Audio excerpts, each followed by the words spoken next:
people, ALP2000 right back at you with another video. Yes, welcome back.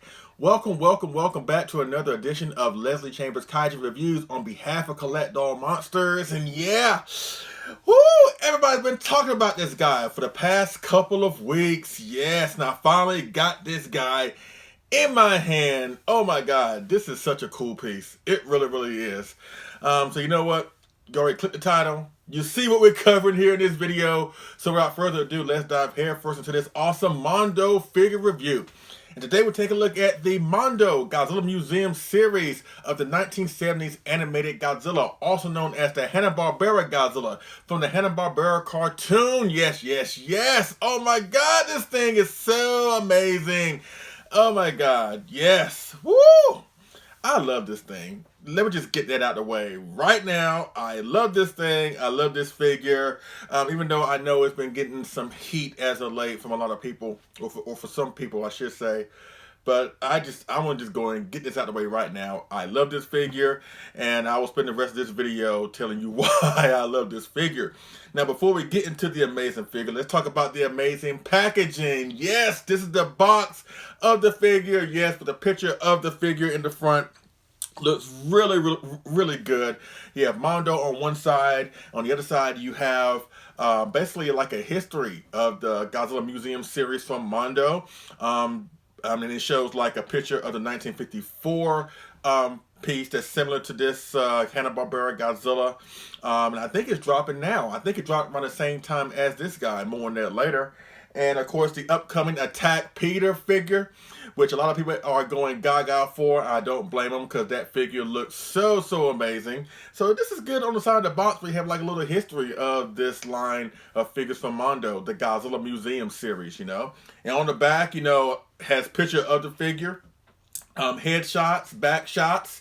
You know, it has also a promo for the show, which was an awesome show, quite frankly, by the way. The people involved in making this product. So the whole packaging surrounding this piece is amazing. The packaging is great. The figure is great. So again, this is my second figure acquisition from Mondo, with the first being the Mothra 2003 limited edition statue I got last year. And honestly, as I mentioned in that video, with that figure being the first Mothra I'm talking about, again, I was kind of hesitant about doing anything with Mondo or picking up anything from Mondo because, again, I've heard the horror stories about, you know, their Pulgasari release and how some figures have arrived damaged, you know, or whatever. I wasn't really a big fan of their Mondo Giant 1989 Godzilla piece that came out last year. So I was really hesitant about doing anything with Mondo. But once I got my hands on the Mothra, I was like, you know what? They have gained a customer. Because that Mothra is amazing. And then when I found out that they were doing this version of Godzilla, at first I didn't pre-order it. Believe it or not. I didn't pre-order it at first because also Mondo has a history of whenever they throw something online for pre-order, especially something that's really popular, sometimes it's just gone just like that. It's like, and I know people that have waited online for a pre-order to drop, and let's say they blink for 1 second, or if they turn off their phone for like 2 seconds, when they come back, the thing is gone. And I have heard stories about that. So that was another reason why I didn't want to really go into Mondo. But believe it or not, they were still having this thing online for sale, you know, and it was originally going to drop the summer of this year of 2022. But then around, I want to say 2 weeks ago, like the last week in January going into the first week in February, excuse me, I was seeing some people online, or at least on the Facebook groups that I'm a part of, saying, hey, I got a shipping confirmation for the Hanna Barbera Godzilla. So I was like, okay, that means it's not dropping in the summer. And I was like, let me just see if there's any extras on the Mondo's website so I can get one. And lo and behold, there was extras up there. I think there's some up there right now. And within three or 4 days after ordering this guy, I finally got my hands on this thing. And this thing is so amazing. It's really a cool representation of the Hanna Barbera Godzilla. And I know when it comes to the fans, the cartoon is kind of like Son of Godzilla. or Godzilla vs. King Ghidorah, where it's kind of split. You either love this cartoon or you hate this cartoon. You either love this representation of Godzilla or you hate this version of Godzilla or this representation of Godzilla. I'm in a camp where I love this version of Godzilla. I didn't grow up with the show. I didn't watch the show until like maybe, I want to say 94, 95-ish, and I was in high school at the time. Because my first film being Megalon, I watched that when I was like a little kid, like 4 or 5 years old. And so in high school, when I'm like maybe 16, 17 or whatever, before I left home to go to college, that's when I was exposed to this show. And I really enjoyed it because I grew up on Hanna Barbera properties or characters, whether it's the Flintstones, the Jetsons, Space Ghosts, who else? Yogi Bear, Tom and Jerry. You know, I grew up on all these awesome iconic characters. And when I found out that Hanna Barbera did a version of Godzilla, I was like, oh wow, this is interesting. But I'll go more into my thoughts and love for the show in the final commentary portion of this video. But again, this is a cool representation of the Hanna Barbera Godzilla. The packaging is great, the figure is great, and that's how I got my hands on it. So now let's start off with this figure. Once again, this is the Hanna Barbera Godzilla, or the Godzilla museum piece from Mondo, the 70s animated version. And before we get into Godzilla himself, let's talk about the base here, because he stands on top of a base, which looks really, really good. It comes in 2 pieces. It comes with the platform that Godzilla is on top of, and it comes with the magnetic plat that you can place in front of the base. Excuse me, and it has Godzilla Animated Series 1970s, which is like a cool like logo to signify what this Godzilla is. Because I'm sure a lot of people may not know this version of Godzilla, especially if you're not a Godzilla fan. So I like how they added this, and again it's magnetized. So all you gotta do is just place it in front of the base, and you're good to go. But I really love the Japanese text of Godzilla's name that's embedded on top of the base. You know what I mean? I love that. I love seeing that. His name in Japanese text pretty much plastered on anything, and the fact they did it here on this base looks really, really good. And in a way, it kind of drives home the fact further that this is an official version of Godzilla. 'Cause I know a lot of fans, or at least some fans, I should say, they have this weird mentality or this belief that if a Godzilla representation does not come from Toho Studios, then that's not an official Godzilla, which I find that to be weird, in my opinion. And I find it to be a flawed opinion, if you really think about it. So, I don't share that same opinion, quite frankly. I do look at this version as an official version of Godzilla. Now, is he the most powerful version of Godzilla? Is he the most beloved version of Godzilla? I mean, that's debatable. It just depends on who you talk to. But to say that this version is not an official version of Godzilla, I think that's taking it a step too far.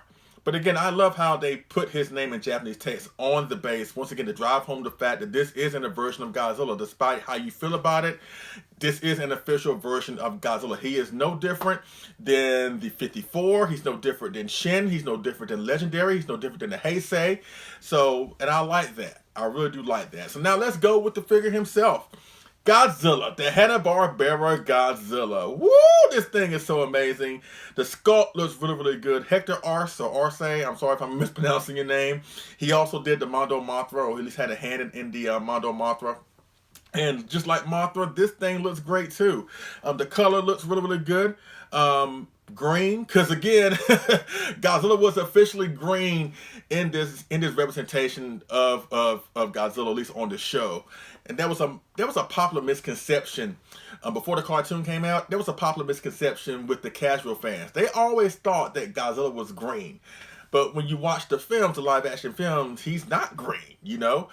He's more of a dark charcoal gray. Godzilla really didn't become officially green in the live action films until, I would say, maybe Godzilla 2000 or Megaguirus, where he has more of a green texture on his suit. Or actually, you know what? If you want to take it further than that, you know, the infant versions of Godzilla in the Heisei period, Baby, Little, especially Godzilla Jr., they were more so green. But as far as like Godzilla himself, I think the first was really the 2000. But as far as like overall, I'm talking about live action, the 2000 was the first. But overall, the Hanna Barbera Godzilla was the first green Godzilla. You know what I mean? Which looks really, really good. Now, I know some folks who are huge fans of the show will argue that this is not truly accurate to the show. And I've seen some episodes online. You can actually watch a few episodes on YouTube. They're not hard to find. And I have to agree, this version of this tint of the green is not really accurate. It's kind of lighter in tone in both his body and his dorsal plates. He had more of a darker type of green, army green on the show. But I like the artistic liberty that was taken here. You know, I love this shade of green, you know.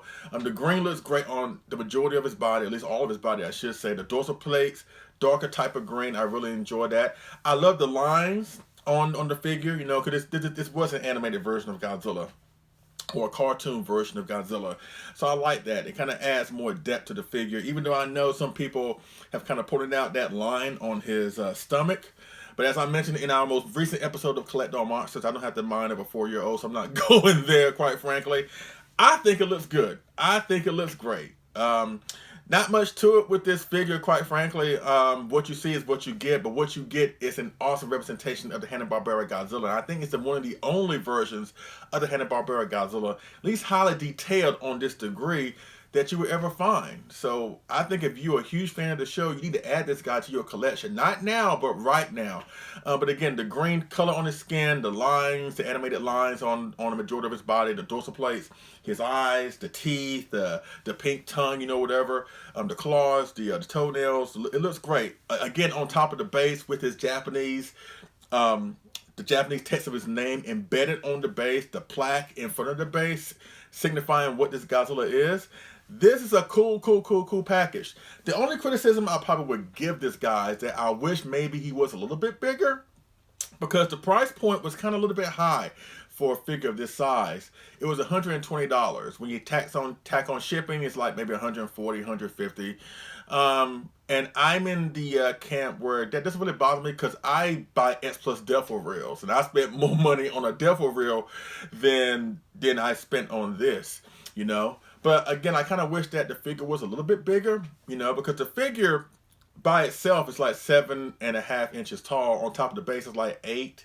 It's more so than 8 inches tall, you know. But again, I think consider what you get here, the price point isn't that bad. But I can understand the argument where some folks felt like this figure was overpriced. But for me, and for my money, I think this was cool. I think this was a cool price for a cool figure, a cool representation of Godzilla, no less. And I think that, again, if you're a fan of the show or this version of Godzilla, you need to go to Mondo's website right now and get this figure. As a matter of fact, get the Mothra too. Get Mothra, because that Mothra looks so amazing. And again, Mondo's been killing it this year, or at least killing it with the past couple of releases that they have been doing. And I'm looking forward to seeing what else Mondo may be cooking. And if it's awesome and it's amazing and it's something that I'm definitely interested in getting, I'm definitely going to get it. But they've been doing good with their releases as of late, and count this guy as no exception. Yes. So that's it. But up close and personal with the packaging, with the figure, the base, and everything. It looks really good. Now, before I talk about my thoughts on the show, let me bring up some other representations of Godzilla, like from X Plus and maybe other companies I may try to bring in this size comparison. Let's see how the Hanna Barbera Godzilla looks up against other versions of the awesome King of the Monsters. So let's go with that one size comparison right now. Okay, folks, here we are with the first and only size comparison. And yes, alongside the man of the hour in the middle, the Hanna Barbera Godzilla from the Mondo Godzilla Museum series. Yes. I have other versions of the awesome King of the Monsters from the various awesome movie eras. So let's go from left to right. On the far left, we have the X Plus 25cm 1999 Godzilla from Godzilla 2000. Next to him, we have the 30cm X Plus 1967 Godzilla from Son of Godzilla. Next to him, we have the X Plus 30cm Rick exclusive edition of the 1993 Godzilla from the Heisei period from Godzilla vs. Mechagodzilla 2. And yes, down there at the far bottom on the right, we have the X Plus Duffel Reel clear version of the fourth form of Shin from the awesome film Shin Godzilla. And again, as I mentioned earlier with the Japanese text on the base here, and I made reference to some fans feeling that if a Godzilla interpretation does not come from Toho Studios, and it should be considered a real version of Godzilla. And again, I don't subscribe to that idea. Again, I think the Hanna Barbera Godzilla, yes, it was a cartoon version of him. It was made for a children's TV show. But those reasons, and yes, I understand they did some departures with the character, which I'll go into momentarily. But for me, this is still Godzilla. It is still a version of Godzilla. And yes, he may be a less powerful version, but he still should be counted amongst the rest of them. No different than 99 or 93 or Shin or the 67 here. He deserves his place amongst the other Godzillas. So again, that's why I want to do this size comparison, just to let y'all know and to drive home the point further that in my opinion, the Hanna-Barbera deserves his place alongside the other awesome versions of the King of the Monsters. Yes, yes, yes. And that's pretty much it with the first size comparison. As you can see here, the Mondo Godzilla does not really stack up well with other figures, but at the same time, he still looks great as another version or awesome version of the King of the Monsters. And this shot right here really drives that point home. All right, that's it with the only size comparison. So you know what? I've been talking about this guy glowingly for the past like 15 minutes. So let's talk about the show that this guy is from. So let's go with that final commentary portion of the video where I'll talk about the Hanna Barbera Godzilla cartoons. Let's do that right now. Okay, folks, I'm back with my final thoughts of the Mondo Hanna Barbera Godzilla from the Godzilla Museum series. Yes, yes, yes. This thing is amazing. 10 out of 10. I think it's perfect. I don't have any issues with it. Again, I kind of wish, which is a small little nitpick on my part, I will say, I kind of wish that maybe it was a little bit bigger. But considering the price point, and again, considering what we're getting, I think this was a great, great, great, great package. Again, Godzilla looks great. The base looks great. The plat looks great. The packaging looks great. And again, I'm looking forward to whatever Mondo may have cooking in the near future. But between Mothra, like I said, because honestly, I can't stop talking about that Mothra. That Mothra looks awesome. And this thing looks awesome, you know. And it's a great representation of the Hanna Barbera Godzilla. And again, I think the colors may be a little bit off. But not too off where it turns me off from the figure, where I regret getting the figure. Far from it. I'm glad I got this figure, and it's one of the best representations of the Hanna Barbera Godzilla that's out there. Probably one of the only ones that's out there, quite frankly. So I'm glad I got this this figure. Now let's talk about the Hanna Barbera Godzilla cartoon. And again, I know, as I mentioned earlier, that this cartoon or this piece of Godzilla media, it just depends on who you talk to. It's kind of split when it comes to fans. No different, like I said, than Son of Godzilla or Godzilla vs. King Ghidorah. You either love this cartoon or you hate it. You either like it or you don't like it. It just depends on who you talk to. Like I said, I am in the camp, like I mentioned, that I actually enjoyed this this cartoon. Again, I grew up on Hanna-Barbera characters or Hanna-Barbera shows. Like I said, the Flintstones, the Jetsons, Yogi Bear, Captain Caveman, Space Ghost, Scooby-Doo. So I grew up on a lot of those characters. And again, I didn't see this cartoon until like I said, 94, 95. By then I had a few Godzilla films under my belt. But I know some fans actually grew up with this show. They grew up with the cartoon before they got into the live action films. No matter how you get into Godzilla, you know, as long as you get into it, it's all that matters. So whether you get into it with the live action films or with this cartoon, the fact you're a Godzilla fan, you're top notch in my book. But when I watched this show, I really enjoyed it. I really enjoyed this show, even though there were some departures taken with the character. Again, like I said, he doesn't look like the Godzilla from the live action films.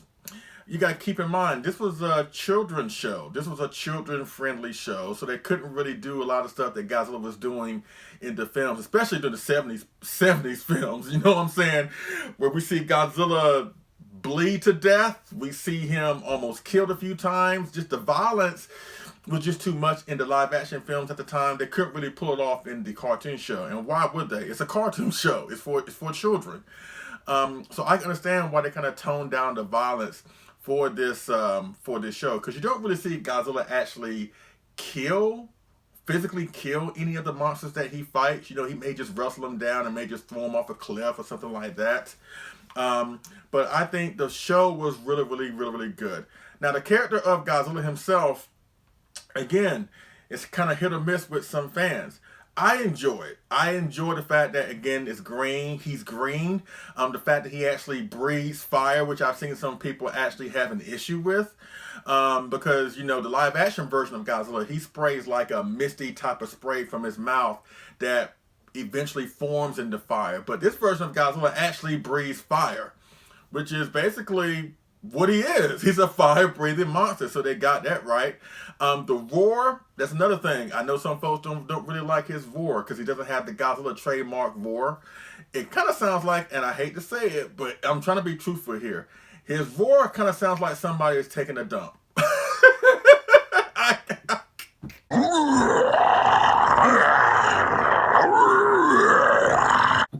I'm just being honest. His roar kind of sounds like that, but it's fine for what it is.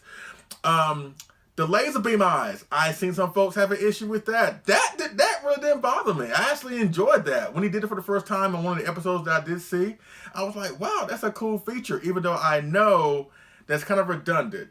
It's kind of a redundant superpower. He can breathe fire. Why would he have the ability like to shoot heat beams from his eyes? You know, even though it's a redundant power, I really enjoy it. And quite frankly, you can't really talk about that because didn't we see a version of Godzilla recently that can shoot laser beams from his back? So him shooting laser beams out of his eyes doesn't really bother me. But the whole premise of the show, I really enjoyed. The fact that you have Godzilla and he follows this team of scientists around, you know, the crew of the Calico, and he gives them, at least gives them, you know, I guess, ownership of his nephew, Gazuki. You know what, let's talk about... Let's talk about Gazuki for a second. That's another one that I've seen get a lot of heat. Again, kind of like Minya, I don't have a problem with Gazuki. Gazuki is basically comic relief for the show. Whenever Godzilla is not around, they need something to keep the laughs going. Because again, this was a children's show. Gazuki didn't bother me. Never has bothered me. And that was a cool way to get around the fact that Godzilla has somewhat of an offspring. Because obviously... Minya is an established character, at least at that point. And I'm sure Godzilla costs a pretty penny to use in the show, so they couldn't really use any other monsters. But I'm sure that they had to have something that could be relatable to Godzilla creature-wise. So instead of doing Minya, we got Gazuki, who is Godzilla's nephew. He is not his son, which I've seen some folks really try to say. Gazuki is Godzilla's nephew, which begs the question, that means Godzilla should have a brother or a sister that would necessitate him having a nephew. Anyways, that's just... I'm thinking too much into it. I'm thinking too much into this 1970s kid show. But I actually like the premise of this show where Godzilla follows this these group of scientists around the world, various locations around the world, and they encounter monstrous threats that only Godzilla can take care of. You know, really the shows were kind of formulaic. They follow this simple premise. Basically, the crew of the Calico, they will come across like a minor threat that Godzilla actually has to help them get out of. Then Godzilla goes away for a while. Then they come back, and then they come back, and the crew of the Calico comes across the main threat of the show, in which Godzilla has to come in and fight the main threat. And sometimes he gets incapacitated, but at the very end, Godzilla comes back and basically saves everyone and wins the day, which basically how it was in the 70s films anyway. And in a way, the Hanna Barbera Godzilla had a lot in common with the 70s Godzilla. The fact that, you know, he was kind of like a watchful protector. Kind of like this Godzilla is a watchful protector over the crew of the Calico. The 70s Godzilla was a watchful protector over the Earth and over Japan. And whenever a new monster would come in and threaten the natural order of things, that's when Godzilla would come in, fight it off, and then he would go back. And when you really think about it, it's also kind of like a premise for the MonsterVerse Godzilla or the legendary Godzilla. Think about it. The crew of the Calico can be considered like a monarch type of thing, and Godzilla is like their watchful protector. And he goes around the world and dealing with monstrous threats or any type of threat that will upset the natural order of things, like the legendary Godzilla. So you kind of see the similarities between the stories here. And even though they may not admit it, I kind of think that maybe the legendary Godzilla kind of like took some inspiration from the Hanna Barbera Godzilla. I mean, how could it not, right? Because there's so many similarities between both premises of the show as well as the live action story arc of the legendary Godzilla. But again, I think the show was really good. My top 3 episodes of the show go in this order. Number 3 will be I think it's called the Colossus of Atlantis, where the crew of the Calico come across the underwater city of Atlantis, and they find out that the people there are held prisoner by a giant robot called Colossus that malfunction and views humanity as a threat, kind of like Terminator in the Terminator films. And Godzilla has to come in and fight the robot, which he does, and he wins in the end. My second favorite episode is called Micro Godzilla, where in that episode, Godzilla helps the Calico in the beginning of the episode go through this weird pink mist at sea. But the pink mist eventually causes something strange to Godzilla, where it causes him to shrink in size. And we see Godzilla shrink to the point where he's actually smaller than Gazuki, to the point where the crew of the Calico, these human beings, pick up Godzilla as if they're picking up a dog or a cat. Then he gets smaller and smaller, where actually animals that we are giants to, like spiders or rats, Godzilla is like smaller than him, to the point where he's almost microscopic. And I thought that was a cool story. That really was a cool story. I don't see it being pulled off real well in a live action movie, but for an episodic storyline, I thought that was cool. It was something we never really seen before. That Godzilla, this monster that we all already associate as being giant, massive, all that good stuff, but yet he shrinks in size. I thought that was a really cool premise of that particular episode. And my favorite episode is called The Energy Beast, where this alien type of caterpillar comes from outer space, and he's drawn to, energy sources on Earth, power plants, electrical towers and stuff like that. But he also has awesome power where he can manipulate or clone himself into whatever object he chooses. And he clones himself as Godzilla. And he goes around and starts attacking, nuclear power plants or like I said, electrical towers, and really puts Godzilla's reputation in question, where people starting to question, why would Godzilla attack humanity, because he's never done it before on the show.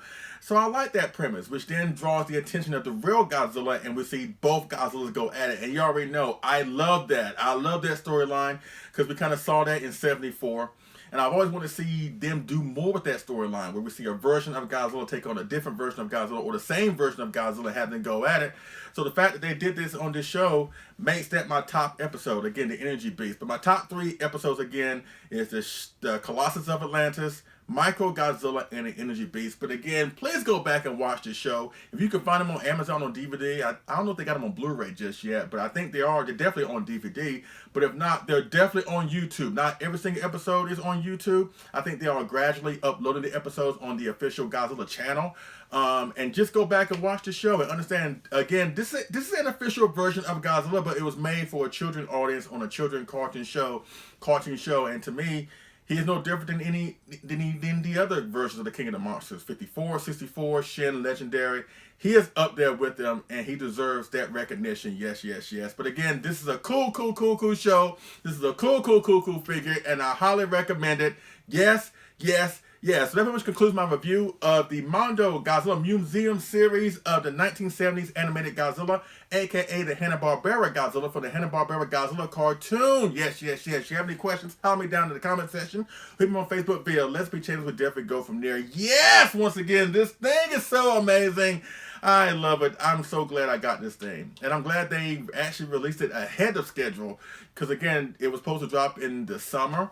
But again, this thing came out early. I think it started dropping, I want to say 2 or 3 weeks ago, and I'm glad I got my hands on one. So if you're in the market for the Hanna Barbera Godzilla, you can't go wrong with this figure. So please go to Mondo's website right now, get this figure, get Mothra too if you got the money for it, because that thing is awesome too. And you would get 2 pristine, awesome pieces from the fine folks at Mondo, and I can't wait to see what else they got cooking down the pipeline that they're going to be giving to us. But I'm definitely going to be on the lookout for other future cool Mondo pieces. Man, this is so great. I feel like watching the show now, and I think I will. So again, ladies and gentlemen, I give to you the Mondo Godzilla Museum series of the 1970s animated Godzilla, aka the Hanna Barbera Godzilla, from the Hanna Barbera Godzilla cartoon show.